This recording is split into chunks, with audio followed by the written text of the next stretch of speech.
Welcome back to The Glam Chemist. I'm your host, Genesis Velasquez. Today's guest is Asia Fee of Alchemist Asia.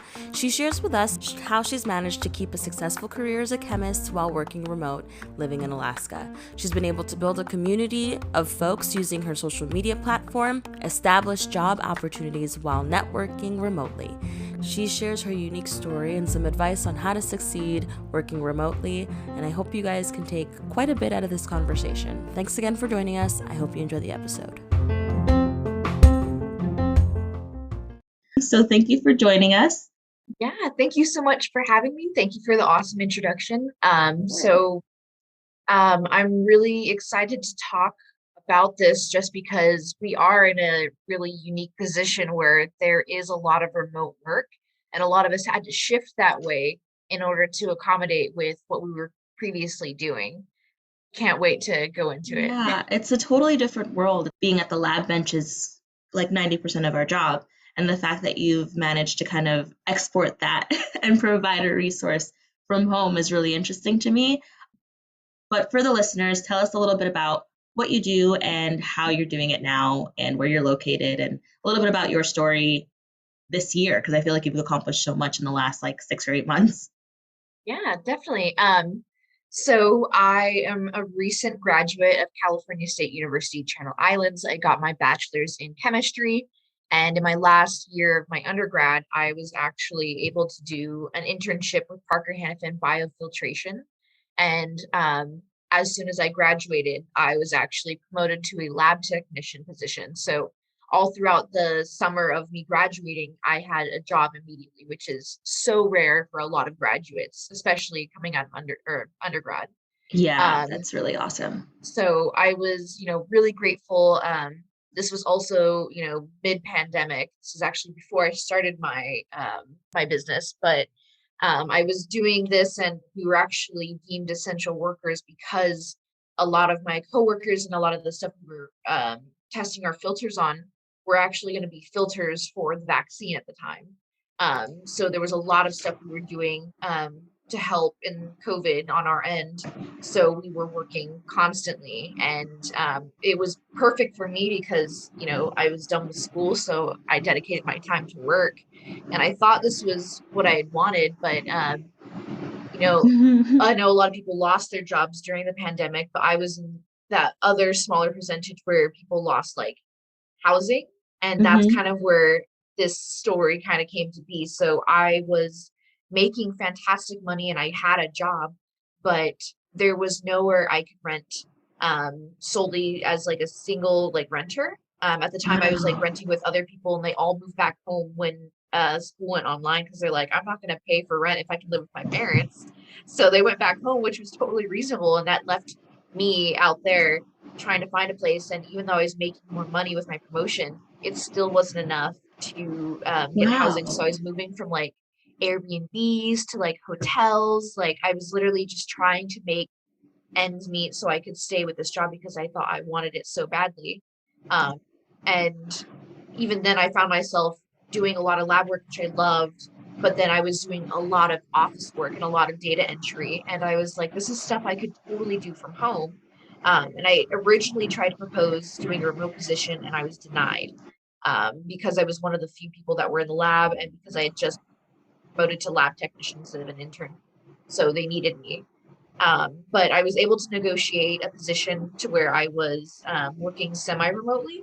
But Mhm. even then, I was I was driving like 2 hours from like my work to back home, Oh and my then I would like be in the gosh. lab for like a couple days a week. So it was exhausting. I was totally exhausted, and I had like this quarter life crisis. Like, oh my god, I'm gonna lose my housing. I might lose my job if I lose my housing. What's going to go on? I can't move back home. When my partner was on his way to go to school in Alaska, and he was like, look, I think you should come with me. And it was totally spur of the Wow. moment, but it was also like, you know what? I think this is what I need. I needed a change. So Mhm. I ended up leaving my job and moving up to Alaska with him. Just Wow, totally what a spur of the leap of moment. Like, faith. yeah. Oh my gosh, I think we only had like 2 or 3 months to prepare for it. Oh my Um, gosh. I literally, I think I left, my last day at work was in December and we moved like early January. And Um, like the middle of the pandemic too. in the middle of the pandemic too. So, Wow. This is the it most was, unique story I've heard on the it podcast. was, yeah, really, really scary leap at first. And because of that, and because I knew we were going to be moving somewhere a little more rural, Hmm. there was not a lot of science jobs. There wasn't a lot of labs out here. And I was like, I'm not going up there without, understanding like the work environment. I'm like, we have to make like money, like we've got to pay Yeah. rent, somehow. So before I even quit my job, I started looking right away, and I was like, what if I considered remote positions, something that I could work from here in California? And by the time I'm Hmm. living in Alaska, I could still be working that same position and then transition to work whatever I find out there. So I actually started working a non-STEM position because I just wanted to find a way to like make some sort of cash and really Yeah. get more experience. And So you were chatting about finding a job outside of STEM when you were in California and kind of prepping for your move to make sure that you did have a job. So you had like now the opposite problem. You have housing, but no solid position to where you're going. So how did you manage that? So yeah, so this was like that in between period. I was in the starting phases of my business, so I was making some income from that, but I wanted something a little more stable just because I just started my business, so it wasn't something that I could completely like rely on at the moment. But using my experience in my undergrad, I was actually in my chemistry club, and I was an officer as a social media like coordinator. So I was in charge of running our social media and really promoting all events online. Hmm. And so I was able to take that experience and I scored a social media and content creation position with a nonprofit. And I started working with the founder, Anina. So the company is called The World Within Us. So they're all about um, achieving the United Nations Sustainable Development Goals and That's sustainable so travel. So it was something that aligned with my personal goals and a lot with like my morals and wanting to support all of those like goals too. So it was like gender equality, reduced inequalities, clean water, things like that. So I started working with her, and as I got working with her more, she introduced me to one of her friends who ran like another panel, and she was like, hey, like I would love to have you on my panel. And I was on the same panel as founder Priyanka from Kulfi Beauty, which was like, wow. I So love her. She and cool. I like are awesome now. She's the sweetest person, first of all. So I got to meet her in That like pre-launch. this is Um, such a great example of what we've talked about a lot on this podcast is you have no idea how the network and how small the community is. mhm. And, just getting yourself into those opportunities and finding, friendships within the community is the best way to network, especially as women in this space. We find each other in like the most unlikely places, but it leads to amazing success in your career if you take the proper channels. So that's really freaking cool. I think that you've like just that move to Alaska seems like it's already going well for you. Yeah, that was the craziest part was that was only my second month in Alaska. And even though I was working a non-STEM position, Hmm. she was like so supportive of my like science, like business and cosmetics. And she was like, you need to meet my friend. And her friend was actually, hosting this beauty panel. And she was like, yeah, so we're gonna have all these like beauty creators. And I was like, I just started this business. I didn't think I was like considered, someone who could run their own business or like I was standing next to the founder of Kofi Beauty, like, virtually, of course. So I was like, oh Yeah. my God. And then through that, we got connected more. And she was like, I love what you do with the world within us. Like, can you work with us as well? So I started working with her too. And through that, all the different Wow. panels that they've been hosting and I help them promote, I've networked with even more people. So I'm just constantly meeting new people through these positions that I started. So those were the And all from non-STEM ones. home, Yeah, and this which was is all great. from like Yeah. the same space I'm sitting in now. It's crazy to think. So, do you miss being in the lab now that you're kind of fully remote? And Hmm. I definitely miss the lab. I miss research. Oh, Not that I don't yeah. do it on my end, but doing more advanced research, I would say. So, um, like looking at new concepts and trying to really understand them and apply them to do different things Being a was scientist. You miss being being a like a working scientist. Yeah. scientist. Yeah. I really thrived in the lab. It was Hmm. so funny. I would do poorly in lecture just because I couldn't sit still and things like that. I have a hard time like reading material, but when I was in That's lab, like ditto. I could briefly skim Hmm. the prompts that we would have for the lab that day, but then like we would annihilate it and get it done early and get it Hmm. done correctly. And that was just I was so efficient in that, and it just made sense just because it was so fun to me. I loved following the process. Yeah. So I guess I do miss that, but at the same time, I've kind of established my own lab being up here. So I have my home lab and I have all of my equipment. So I still get to do some experiments, but with my formulations, it's just as fun. Like what specific industries are you working in now that you can apply to your STEM experience and degree? Yeah. So a lot of the panels that I do get approached for are a mix between like beauty panels and STEM Mhm. panels, or sometimes like a blend of both. So I've done some cosmetic chemistry panels, and those ones are like super niche. So that like the conversations with that one are so fun because I can go into detail about both sides. Mhm. And people are like, yeah, we want to hear more. And then like in the more beauty spaces, I try to like shine more about why it's like science, but at the same time still go into the makeup stuff. And the STEM ones, I have to go more into depth as to why even be in the beauty industry. I think Mhm. that was a huge thing, and like our biggest push is so our tagline is reducing science stigma.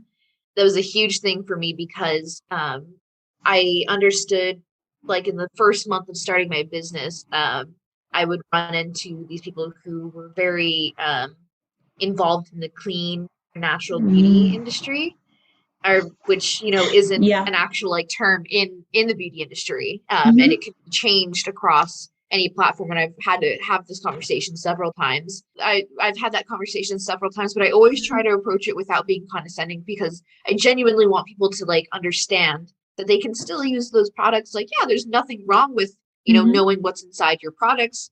Totally fine. I love transparency, but at the same time, just knowing that just because you couldn't pronounce it doesn't mean that it's not a safe ingredient. Like, for all Mhm. that could be table salt, but it's just I told people that Yeah. it's like learning another language. Like, you can't be ignorant about Spanish thinking that people are speaking about you in a rude way, when in reality you just don't understand what they're saying. They could be complimenting you.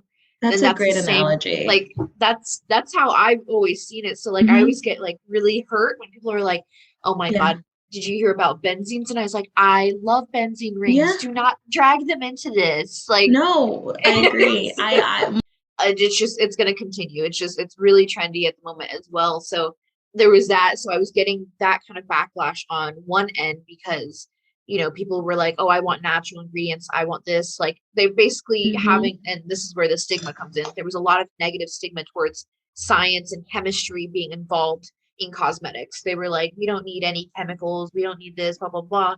But on the other end, being feminine in the lab is like a huge deal too. So being able to wear I beauty products in love lab and be that you, feminine, yeah, I it love that you addressed that. I love, love, love that you addressed that. It changed my world to feel, I'm sorry, explain more, but it's just like it hits every core. Like it hit every note it needed to hit. Thank you so much for addressing that.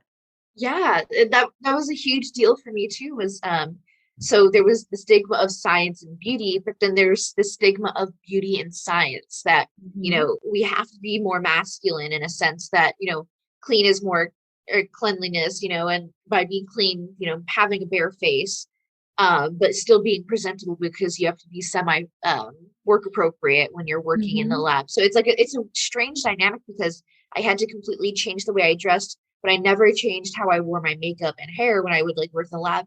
And it was never a problem as long as you weren't in the clean room and you're not reapplying makeup. That's what they're Mhm. usually about, is like just cross contamination. But I never once had that happen, never dropped any lashes, never dropped any hair, like never, like, you know what I mean? Yeah. That was the thing, is like, people, they look at you and got a full set of makeup on and full lashes, and you're doing this lab experiment, and sometimes you're doing it better than the people who are staring at you. And that was a Mhm. huge deal for me, because ultimately, that's why I went into more rigorous chemistry right in the beginning. I wanted to go into cosmetic chemistry way early on in even high school. And then Mhm. my mother, being I'm a first generation student, so my mother's from Hong Kong, and she would tell her customers like, "Oh, Wow. she's going to cosmetology school," and No, mom. I was like, "No, that's not what it is." So That's people not would what it give me the is. eyes like, "Oh, that kind of makes sense," because I would like have my hair and makeup done all the time, and I Mhm. hated how I was associated with that, and also like in a way deemed less intelligent because I, dolled myself up, and I was like, oh Yeah. hell no. So I went straight into chemistry. I went into like difficult research. I loved organic chemistry, all kinds of stuff, just to almost Bless your like trying soul. to avoid it and run Yeah, away from it because of it's that stigma. I totally agree to a T. It's yeah. yeah. You caught me on a good Monday where I'm just like talking too much. Oh Sorry no, about because like that. I mean it hits close to home, and so like you're just like, oh my God, that's so like someone's talking about it, and it feels good knowing that you're not alone in these sort of situations, and that there's people fighting for what you want out there too. So it's always good to see this, and I love hearing these interactions, because it's like when you're trying to battle something like this that you think is like sincerely a problem, and then you get the people that are like, yeah, I've never had that happen to me, so like it doesn't concern Mhm. me. I love hearing Mhm. that people are just as passionate about these issues that have occurred to me, because it lets me know that it's happening everywhere and everyone wants to see change. And so that's what we try to apply in our brand is, bringing beauty back into science and bringing science back into beauty and bringing it all together too. It's not to discourage, if you are less feminine and you prefer to be that way, that's totally fine too. But, accepting it as a social norm in the same way with like cosmetics is, accepting that science is essential to make sure a product is functional, safe, Mhm. efficient, things like that. And bringing people into the conversation together is like the biggest thing. So we try to educate from every perspective, whether you do have the degree or you don't. That's really what I'm about, especially when I do these different types of talks. And that's why I have been really open to doing more of these panels, is to really get that message out there and speak with the audience on that and kind of like change how they see it and Mhm. understand that they can learn it too, just as a different perspective. So I wouldn't, it's kind of what you do with research, and that's something that kind of prepared me for my business, was presenting my research posters. You learn to speak to your audience. So if you have like a professor, you speak to them, okay, they're a professor in chemistry, so they know what they're talking about, so you go with like harder terminology, whereas you might get like a high school student who comes by and it's like, oh, how does this work? Okay, so similar to the experiment you do. And there's times where I've had like little kids, and you explain, okay, so if I have this egg and this egg Mhm. and like things like that, you have to change it for your audience. And that's the same thing that I do with our social media when we talk about our products and how they function.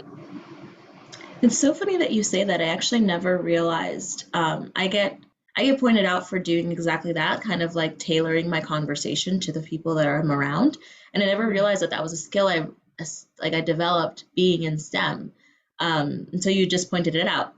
Because I do get like a lot of friends of mine, they're like, oh my God, you really know how to handle like a lot of situations and you know how to speak to people and meet them where they are. And I always just thought it was like, okay, cool. I have a good judge of character and I can tell what people need to hear. But it does make a lot of sense that when you're presenting research and you're trying to, get yourself printed in some sort of way, you do have to tailor your conversation to whomever you're presenting to. Meet them where they are as opposed to like being above them with some crazy terminology. I would always like find a way to make it relatable. And I never considered that it came from like practicing and presenting things and being part of research at all. So thank you for that insight. And Yeah. also another great application, guys. Keep having conversations and networking with folks, and that'll teach you how to host yourself and present yourself when you're out of school. Definitely. And this statement might come across a little controversial, but I think that's what truly makes a great scientist, is the fact that they can talk to people from different backgrounds about the work that they do. Because say when you get approached by someone who only wants to talk about it at the highest level that they know to make them seem more intelligent, I feel like that it's so terrible. And it's like, no one's learning anything and no one thinks you're that much smarter just because you're using the jargon that you understand and because you did this niche, research. Like, that doesn't make you like 100% awesome. I think it's great when you can. And I think that's why I love seeing so many women on social media who are scientists and making these TikToks and making these reels for everyone to understand these scientific experiments, because they can change the conversation and cater it to a wider audience, as opposed to these people who are like, well, I'm just smarter than everybody. And I just want to talk to only the smart people about it. And it's like, no, it should be accessible and understanding from every perspective.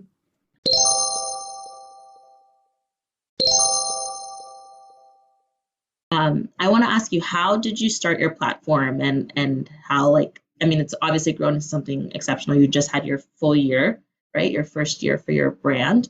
But how did you decide to start your platform? Oh gosh. So my business platform, correct? Well, I guess either one, because your social media platform, what came first? Yeah. So I have to say that my personal account started first. So I look back at it, and I used to do tons of science stuff. So I was heavily involved in science as far back as like elementary school. I actually got to move on to like the science fair for my like county, because the project that I was working on, my teacher, even though story. I remember you telling this story. I was like, even though it didn't win any awards, it was like unique because people weren't thinking that way. It wasn't like, okay, what could get me the best grade? It was like genuine, like, I want to know what's going to happen, And because of that, it was a lot of just kind of like photo sharing and kind of, bragging, like, oh, this is what I'm doing today, And so like my social media didn't always start out with the science stuff. And I look back and I wish I'd taken more science photos and posted more about it, but it's more mainstream now than it was before, which is awesome, But like my last year of undergrad, I had this shift where I was like, I would go to conferences and my friend would get so excited when someone would step on a panel and she'd be like, oh my God, that's him. And I was like, I don't know who that guy is. And she's like, he is like one of the best scientists on Twitter. And he's just awesome. So his like handle is like your favorite scientist from the hood. So his story is fantastic. You have to like look into him. He literally grew up in like the hardest parts of like California kind of area, and went and pursued and got all these degrees and works in like a rigorous thing, but goes back and helps those same communities that he grew up in, where he was told constantly that he would amount to nothing. So he's so inspirational. And like, I was like, I didn't even think, people could be idolized like that on social media for doing science. And that was a huge turning point for me, where I was like, I want to brag about science. Like, maybe I don't want to just brag about what concert I went to, or today, or like what my outfit is. Like, I think I want to get more into the science space. And so I had this shift where I was, posting more about like my science videos and things like that. And then, as I started my business and we got into the pandemic, I did see how TikToks came into popularity and how people were really sharing stuff that they were doing at home or their professions and monetizing off of it. And I was like, that's kind of cool too. So I would see people my own age, my same field, my same like education levels, being able to get paid to do this kind of stuff and get these cool opportunities and speak on panels and make these collaborations. And I was like, I think that's something for me. And it ties into what you were mentioning before, being a performer. Like, we were really out there and we constantly want to like, be with people and like really just kind of like not show off essentially, but like work with a crowd. And I think that's how like my reels got tailored to, was like taking that performance perspective and like experience and applying it with my science to have like a completely unique social media platform where I can, be really funny and, make these niche jokes that like only scientists would know, but make it in a fun way. And it was awesome. And it was a great way to really like change how my Instagram looks. So this is the same account I've had since I first started it, like maybe in like high school. And like I started with like maybe like a couple like 100 followers, maybe like 600, but it never grew past that. Like I think that was the highest I had ever gotten. And then when I made the shift to go to science, like it grew so fast in less than a year. And I was like, oh my gosh, like there's more people out here who are doing stuff like me and wanting to see more stuff like mine. So that was the biggest change. And when I started my business. So yeah, we just did celebrate our 1 year anniversary. Congratulations. Thank you. So again, exciting. like in between that shift of getting ready to move to Alaska and getting promoted as a lab technician, I started my business. So I won't go into the origin story as to like how I started it, just because it's a little long, but basically it came with the concept of like, you know what? I'm ready to make my own products. I revisited my love for cosmetic chemistry. I always made my own products, and I finally decided that I wanted to do my own, and started on social media because I had this huge following, and kind of pushed it out and made its own platform and grew from there. And then I was finally able to establish my own working, like functioning website and like ship like worldwide. So it was awesome. And all of the products that we make are science inspired, just because I base it off of the people that I've met and have been inspired by. So I love seeing the biologists, I love seeing the chemists, I love seeing the physicists, and I try to make products that, showcase them and, reflect them in the beauty space. So it's just been such a journey. So we're wrapping up now, and I appreciate you for being with us and sharing all this information. And I just have two more questions for you. One of them is, what is the advice that you would give your undergraduate self? Oh my goodness, that one's a toughie. So I think the biggest one, I think I've actually said this one multiple times, but really understanding the material as opposed to memorizing to get the grade. I think that was the biggest thing for myself was That's a heavy one. That was how we were trained. So in the upper division classes I took in high school, it was heavy regurgitation. Like you needed to memorize, because it was always question, answer, question, answer. And if you didn't have everything memorized, you were screwed, because like there was never any, it was just a blank box and you just had to like be able to regurgitate as much information as you possibly could. And it really killed my brain because it was almost like a sponge. I would literally soak up absolutely every like last drop as I could, and then completely wring myself out for that test. And by the time the semester was over, there was no moisture left in the sponge, like completely. So like I would like leave that class after doing the final and start my next semester and have no memory of some of the applications that we would have in the previous course. So they'd be like, oh, you should have known this stuff. You did PChem 1 last semester, so this should be easy. And I'd be like, absolutely no, not. I had to like, I essentially had to reteach myself every semester because I wasn't applying the material. And I would watch other people do it, and I would see it with like how they did their homework, and that's when I really knew, wow, they truly understand this. So they could be getting worse grades than me because they weren't turning in their assignments all the time, or like they would not do well on like discussion things. But when it came to tests, they were excellent because they knew how to apply the material that they learned through the books. And I think that would be my biggest thing for my undergrad self, is to really take the time to understand how things work instead of focusing on the grade that I'm going to get. Wow, I really like that. I wish I had heard that when I was in my undergrad. I think that I was taught the same way in high school, and college was a very rude awakening because in a general chemistry degree, almost everything you learn in the previous semester is an application of what's going to happen next, especially when it comes down to like the elevation in mathematics when you go from Calc 1 to Calc 3. Awesome. So my last question is, what is the best piece of professional advice that you still apply to your day-to-day now? Oh my gosh, it just came to me. Yes, Oh, good. definitely.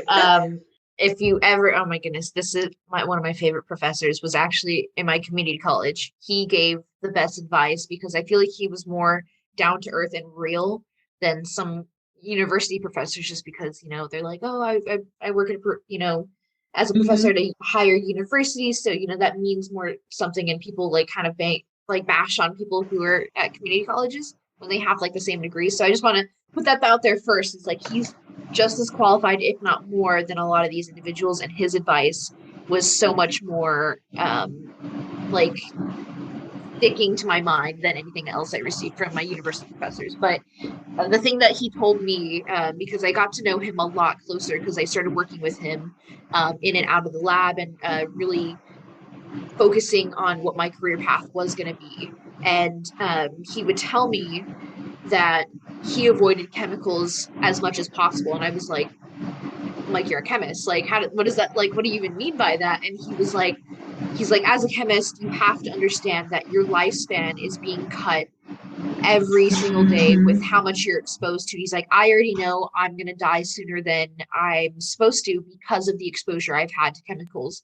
So I try to counter that as much as possible by not getting involved. So like, anytime he has to show people what they do. So for instance, when you're, you know, trying to figure out the scent of what your like product is, and, you know, you do the wafting, you know, things like that, he'll do it, but with like a closed cover. So he won't actually do it and like smell it himself. He'll have the students do it. And of course it's always safe because like it's an experiment he does, you know, every single year. So he tries to avoid doing that same wafting, especially if it's something super volatile. And he could be inhaling that literally how many times a week, because how many courses is he teaching, how many times a semester, how many times a year, and it adds up. And it made so much more sense. So anytime he was working with something difficult, he made sure to wear gloves no matter how safe it was, you know, whether it be like a really, really diluted like alcohol, or if it was like, you know, sodium bicarbonate. He was like, I don't care. He was like way more cautious than others are because they try to like show off with it. If you are going to work in this space, you know, really pay attention and wear as much PPE as possible, and try not to be as exposed to it, because it essentially, we are shedding years off of our life just being in this field. Yeah, I think something that totally reminded me of that too, outside of that, where I really like, oh my gosh, yeah, I really need to like take what he said like heavily. So I don't know if you've ever seen Radioactive. It's the story of Mary Curie. Yes, it's so good. It was, first of all, On so Amazon. good. Yeah. But I mean, you watch it and you're like, oh my God, like they're literally touching radioactive material, and they're just like, and they put it in toothpaste, they put it in everything. Like it was like the and you're wondering why element. she's hallucinating, and it's like, Yeah, you know. and you're like, how could they not know that? But at the same time, you know, that's going to happen to us essentially. I mean, you know, even look back at like 10 years ago. 10 years ago, we were using something that we would never use to this day, because we were like, oh my gosh, remember we were using so much, like, let's use tanning beds, for example. Tanning beds, we were like, yeah, we want to get tan. And we look at it today and we're like, you're insane if you tan today, because like of the damage that it does. And that's going to happen in the near future. 20 years down the road, there's going to be something that we were like, our kids are going to be like, you were an idiot for doing. And you may not know. Like right now, we could be like, oh, this is totally safe. And then like 20 years later, we find out that it never was. Yeah. Science is constantly changing. Yeah, that's a dangerous statement to say in 2021, but I completely understand you. So thank you, Professor. What was his name? Dr. Mayfield. Dr. Mayfield, thank you for the good advice and trying to keep us young and alive, because sometimes, especially when you're used to being in the lab, that poor lab practices are the things that are the hardest to undo, because, you know, you start to do it as an everyday, it's part of your job, you go into the monotony of it, and then you forget that, like, no, this isn't a job that I should be taking proper care of myself. So that's worth remembering. Thank you for being part of the podcast. I really enjoy speaking with you, and I definitely want to have you back to talk more about your business. But is there anything you'd like to share? Tell us where to find you, any new things that we should be looking out for? Yeah, so you can find me and my business. Our biggest platform is Instagram. That's just where I reside most. But we do have a Facebook, a LinkedIn, just about everything. But if you go to my Instagram, I have like a link in my bio that has access to all of that. We have our online store of all of our products. So if you're thinking of buying gifts, make sure to check out the Alchemist Asia soon and stock up early. I think that's all for us today, but I appreciate your time.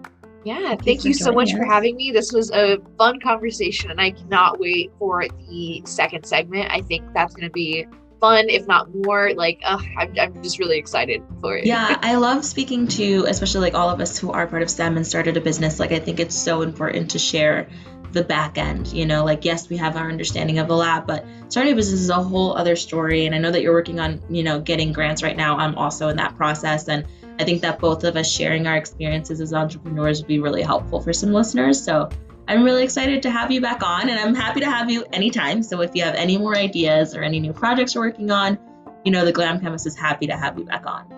Sounds great. Looking forward to it.